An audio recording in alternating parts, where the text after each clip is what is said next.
ও এতবার আঘাত করলো তোমায়, তবুও তুমি চুপ করে রইলে সখী। আমি কাউকে আঘাত করতে চাই না মাধব। আমার আমার যতটা বলার ছিল আমি বলেছি, বোঝানোর চেষ্টা করেছি, কিন্তু তার দিক থেকে বারবার খারাপ ব্যবহারই এসেছে। আমি জানি সখী, তুমি চুপ করে আছো কারণ তুমি কাউকে কষ্ট দিতে চাও না।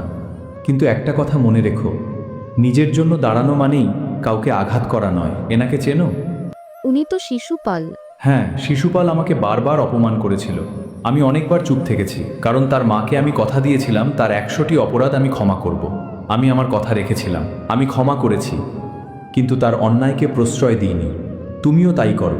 তাকে আঘাত করার প্রয়োজন নেই, শুধু একবার নিজের হয়ে দাঁড়িয়ে বলো, তোমার এই আচরণ আমাকে কষ্ট দিয়েছে, আর আমি এটা মেনে নেব না। তারপরও যদি সে একই থাকে, তাহলে দূরে সরে যাও, কারণ কাউকে ভালোবাসা মানে তার প্রতিটি আচরণ সহ্য করা নয়।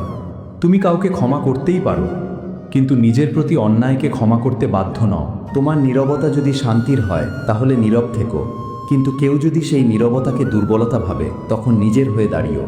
মনে রেখো, নিজেকে রক্ষা করা স্বার্থপরতা নয়।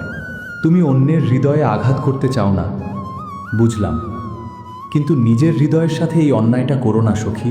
আজ আমি চললাম, আবার দেখা হবে। রাধে রাধে।